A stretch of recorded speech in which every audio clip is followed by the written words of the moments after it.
Assalamualaikum warahmatullahi wabarakatuh. Selamat sore pemirsa, kembali lagi kita di Ngobras.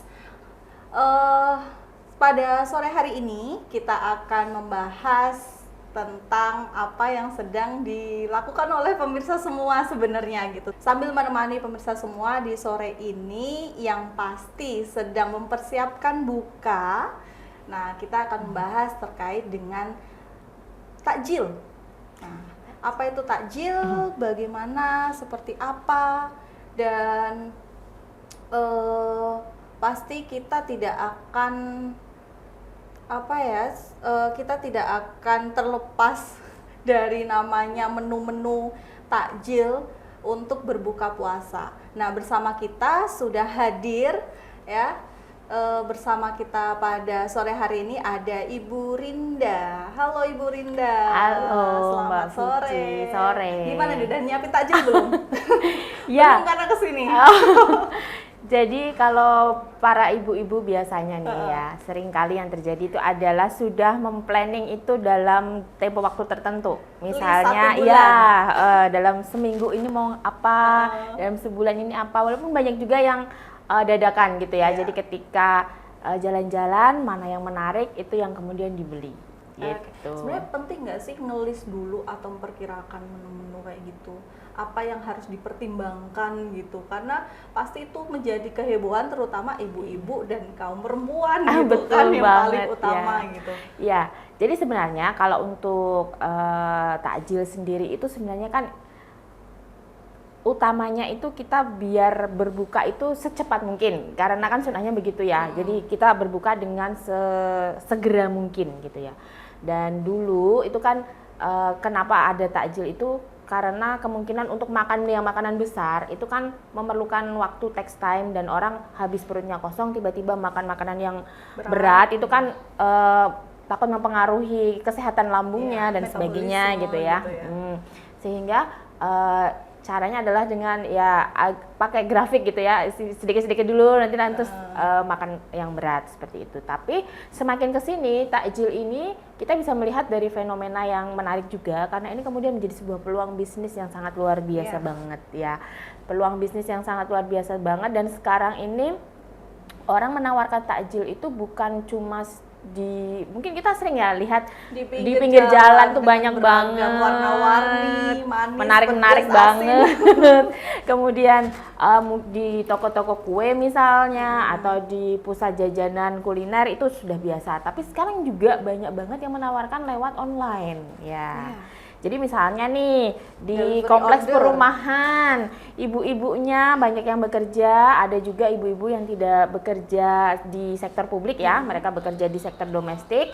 Jadi sekalian aja daripada bikin takjilnya sedikit, tenaganya sama aja, akhirnya dibikin banyak, ditawarkan ke tetangga, ternyata mendapatkan respon yang positif gitu kan. Akhirnya ini kemudian ya sekalian aja gitu ya dijual belikan. Nah, ini juga banyak banget yang menawarkan dan dengan berbagai ragam menu. Kalau dibilang penting atau tidak, kalau kita bisa bilang kalau perspektifnya penting atau tidak, itu kita debatable ya. Ada yang menganggap itu penting, ada yang ya udah langsung makan berat aja, it's okay gitu ya. Tapi banyak juga yang kemudian kita bisa melihat ini dari perspektif yang lebih luas ya. Pertama tadi ini adalah biar terkait dengan kesehatan ya, enggak langsung kaget gitu ya, kondisi perut yang tadinya kosong tiba-tiba langsung banget berat seperti itu ya, pencernaannya langsung mencerna yang demikian kerasnya gitu ya. Kemudian yang kedua kita bisa melihat ini dari peluang bisnis gitu ya. Peluang bisnis ini adalah sesuatu yang saya rasa menjanjikan gitu ya. Meningkatkan ekonomi kebutuhan lebaran. Iya nggak sih untuk sebenarnya? Masuk nggak tuh? Memperluas daya beli masyarakat gitu ya. Karena takjil ini dari pengalaman saya ya, berburu takjil itu memang harganya sangat-sangat variatif. Ya, ada yang memang ekonomis, ada yang cukup lumayan pricey gitu ya. Pricey misalnya kayak dia memang menawarkan sesuatu yang sudah punya brand, sudah punya nama gitu ya. Misalnya di toko-toko kue itu misalnya takjil ini juga sesuatu yang sebenarnya sedikit-sedikit lama-lama menjadi bukit. Gimana tuh? Kita kadang nggak sengaja, bukan nggak sengaja ya, tapi kita tidak menyadari. Seringkali kita beli takjil itu didorong oleh nafsu. Iya, karena lapar semua terasa enak. Rasanya pengen dibeli menarik, semua. warnanya bagus, kayaknya ini enak, kayaknya ini begini begitu. Akhirnya kita beli semua. Giliran sudah berbuka puasa, cuma minum teh anget dan juga takjil sejuta umat masyarakat Indonesia yaitu gorengan. Wajib banget hadir. Pasti. Makan 2-3 gorengan udah kenyang rasanya. Akhirnya tadi takjil yang dibeli bermacam-macam warna, bentuk, kemasan dan sebagainya seringkali berakhir mubazir. Nah, itu yang harus dihindari banget yang seperti itu ya. Pengendalian diri kita itu yang utama, karena sebenarnya kan puasa intinya adalah kita mengendalikan diri. Nafsu ya. Tapi ternyata takjil itu adalah posisi lapar. Takjil itu adalah ternyata godaan tersendiri ya. Dia godaan berupa wujud makanan gitu ya. Jadi kita tidak sadar ternyata biaya yang dikeluarkan atau anggaran untuk membeli takjil ini kalau dihitung-hitung besar loh. Justru lebih besar daripada anggaran hari-hari biasanya. Betul banget. Itu sama halnya dengan kemarin ya, ada pembahasan juga apakah puasa itu bikin kita irit atau boros. Iya. Yang ada ya, coba deh Bapak Ibu. Kayaknya kalau dia dari puasanya irit karena satu hari nggak makan. Ya, gitu. makanya Kalau 2 kali. Melihat dari pengeluaran di sahur dan buka, terutama buka gitu, kok pengeluaran jauh lebih banyak besar daripada gitu ya, benar. biasanya.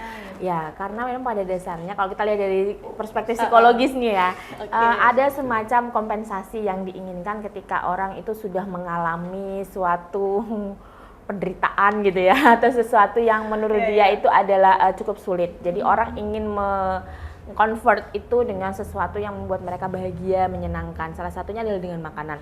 Karena tadi yang ditahan-tahan adalah makanan, ya akhirnya mereka melampiaskannya juga dengan makanan yang mereka suka.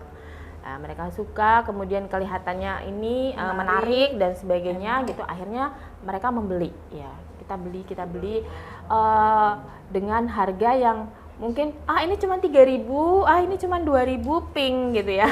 Dikalikan ya. Satu anggota keluarga 6, ini 1.000 beli 6 jadi 6.000. Itu baru satu macam. Betul. Jadi Belum akhirnya yang membuat anggaran ini membengkak. Mungkin ada yang saya irit kok karena saya takjil bikin sendiri misalnya ya. Tapi kan mungkin tidak semua orang memiliki kemampuan dan kesempatan waktu gitu ya untuk mempersiapkan. Sehingga seringkali ini memang berakhir kepada yang harus dihindari banget itu adalah ya tadi mubazir, kemudian kita jatuhnya kayak serakah gitu nggak sih? Kayak serakah gitu ya. Jadi kayak apa pengen dibeli dan akhirnya ketika kita tidak mampu memanage keuangan kita, nah itu efeknya akan ke belakang ya. Jadi kita menghabiskan anggaran yang cukup besar di bulan puasa, karena puasa dan lebaran itu anggaran kita pasti meningkat berkali-kali lipat. Ya, karena kita harus menyediakan itu tadi. Kita juga makan itu juga pengennya yang enak. Karena merasa ya cuma 2 kali sahur sama. Iya, bener. Ini buat menahan 1 hari penuh, jadi harus full 4 sehat 5 sempurna katakanlah ya. Sesuai standar WHO. Iya, biar energi 1 harinya itu enggak. Walaupun sebenarnya itu sebenarnya lebih banyak didominasi oleh nafsu dan keinginan sih dibanding kebutuhan ya. Jadi sama halnya dengan takjil tadi, itu lebih banyak di-drive oleh kalau itu kita gitu ya, kalau dalam ilmu psikologi itu jadi nafsu-nafsu kita, keinginan-keinginan kita dibandingkan memang itu kebutuhan kita ya. Jadi banyak yang menyarankan untuk oke lah, itu penting, baik, tapi secukupnya. Nah ini kadang-kadang cukupnya ini yang takaran setiap orang yang berbeda. Dan pasti gitu. godaan tadi sih Bu. Betul. Karena gini, pengalaman nih beberapa ini kan baru belum sampai pertengahan bulan kita puasa, tapi udah kalau masak sendiri, bikin sendiri tuh udah bingung dengan menu besok apa ya, kayaknya itu aja. Giliran nanti beli yang instan yang udah jadi, kok pilihannya banyak banget. Kebeli gitu. semua deh. Yang awalnya kalau masak sendiri di awal-awal puasa kan sadar tuh akan kebutuhan, tadi boros dan lainnya, akhirnya menghandle persiapan di awal nih. Tapi ketika sudah mencoba untuk apa-apa masak sendiri dan lainnya dengan variasi tadi, udah punya list, kok dirasa gitu terus. Dari segi waktu capek, masak juga nggak banyak gitu. Terus kok menunya kayaknya kurang variatif, dalam arti melihat di pinggir jalan gitu kayak lebih menarik ya. Akhirnya belum sampai semua terrealisasi udah menarik untuk keluar aja deh yuk gitu kan, cari-cari aja. Nah, cari-cari ditambah tadi nafsu tadi sehingga pilihan-pilihan akhirnya membengkak deh di situ. Benar-benar banget. Ya, jadi kalau kita bilang menjadi penting banget ya kalau kita itu melakukan yang namanya pengaturan ya, pengendalian emosi, pengendalian nafsu itu bukan hanya nafsu amarah saja. Nah, termasuk di sini juga ya, yang sering kali nafsu yang tidak kita sadari adalah nafsu akan sesuatu yang terkait dengan makanan ini tadi ya. Ya kalau dimakan semuanya tuh loh, sering kali kita udah kekenyangan, kita udah keburu ngantuk dan sebagainya, akhirnya nggak kemakan. Kadang ini alasan disimpan aja. Disimpan juga nggak dimakan-makan. Akhirnya terbuang. Gitu. Akhirnya terbuang, sayang banget gitu. Kalau Bu Rinda sendiri nih, sudah sekian hari berpuasa, tipsnya nih kan udah tahu kan seperti itu apa yang disampaikan oleh Bu Rinda tadi. Nah, Bu Rinda sendiri gimana sih untuk mengelola itu seharian ini? Kalau saya sendiri ini sih yang saya biasa lakukan itu saya batasin.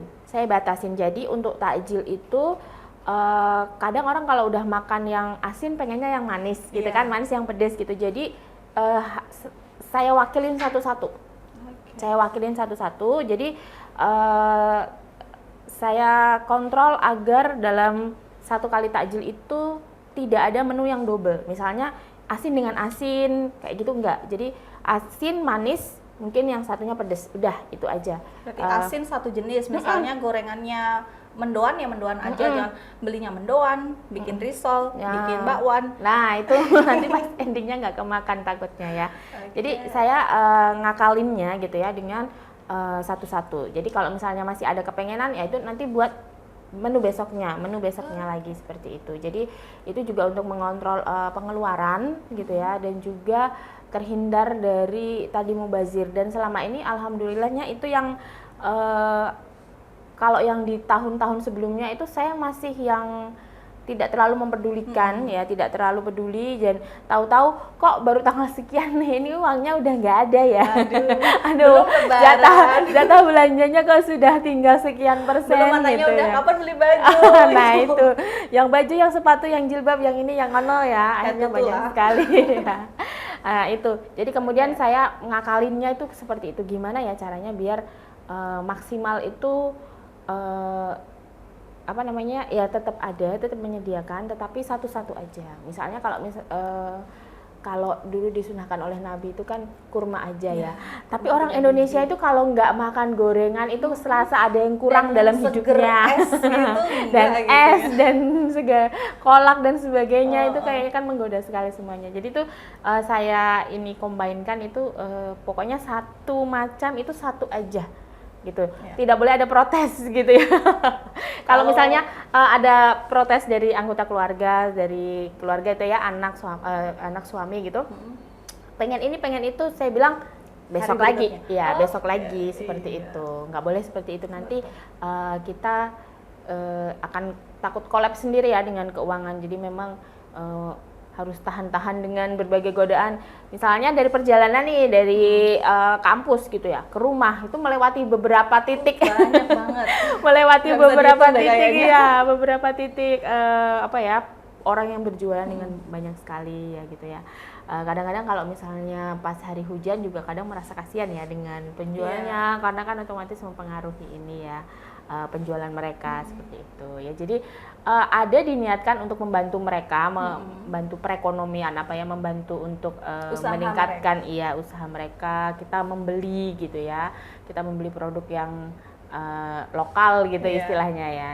Tapi kita juga harus menyadari kemampuan kita seberapa. Nah kalau misalnya mahasiswa kalau mahasiswa Banyak yang mereka itu punya komunitas untuk sharing ini. Masjid-masjid mana yang menyediakan takjil ya. dan juga menunya buka juga loh. puasa, Sekaligus bener-bener. menunya. Ya, jadi itu bisa jadi semacam alternatif gitu ya, alternatif mungkin buat adik-adik mahasiswa atau Low pelajar yang low budget tapi pengennya makan ini dan itu. Nah, ini bulan Ramadan bulan penuh berkah, banyak orang juga yang memang mau mau menyedekahkan melalui makanan seperti itu. Kalau makanan itu sudah disedekahkan dan tidak termakan kan sayang banget gitu ya. Jadi takjil itu ya tadi ada bagusnya, penting dalam arti untuk kesehatan gitu ya, tidak langsung dengan makan berat, dengan konsumsi di mana satu hari full kita sudah energi yang ada di sahur sudah kosong, itu kan sudah habis, tapi untuk organ pencernaan terutama itu biar terkontrol metabolisme dan lainnya, kesehatan juga 1 bulan Ramadan ini tidak terganggu gitu, tetap dengan sehat, maka takjil perlu untuk tadi pendahulu ya, untuk penyegera sedikit-sedikit, cuma dikontrol dengan kepentingan tadi, dari kepentingan kesehatan, kemudian psikologis, kemudian ekonomi gitu ya. Dan kita sudah dapat nih salah satu tipsnya dari Bu Rinda, bagaimana kita bisa mengontrol dari nafsu, dari segi tadi ekonomi, kebutuhan dan lainnya dengan cara divariasi, tapi setiap variasinya itu cukup 1 jenis. Nanti pengen yang lain bisa di next, kan kita ada 30 hari untuk memilih menu gitu. Iya, terima kasih untuk Bu Rinda ngobrol-ngobrolnya, kita dapat tips bagus, dan ini karena kita didengar, ditonton di sore hari, bisa langsung dipraktekkan oleh pemirsa semua sambil mencari takjil. Oh, berarti mana nih yang harus dipilih gitu ya, menjadi tips. Oke, terima kasih Bu Rinda untuk sore hari ini. Siap-siap untuk menyiapkan buka juga. Ini hari ini bikin sendiri apa? Saya delivery order membantu mereka yang berusaha dan berwira swasta saja. Ya, memang butuh, kayaknya kalau Berinda 1 bulan juga harusnya kadang-kadang bikin sendiri kalau misalnya memang weekend seperti itu ya, weekend kan tidak bekerja gitu, waktunya ada waktu luang, saya lebih suka bikin sendiri juga sebenarnya, dan lebih sesuai dengan selera gitu ya, sesuai dengan selera, asinnya seberapa, manisnya seberapa gitu. Oke, baik pemirsa Ngobras, untuk sore hari ini kita sudah membahas terkait takjil. Semoga apa yang kita bahas, kita obrolin bersama Bu Rinda bermanfaat. Kita akan jumpa lagi di sore-sore berikutnya. Jangan lupa terus saksikan Ngobras di YouTube Fakultas Dakwah UIN Profesor Kyai Haji Saifuddin Zuhri Purwokerto. Baik, terima kasih. Mari kita akhiri. Wassalamualaikum warahmatullahi wabarakatuh.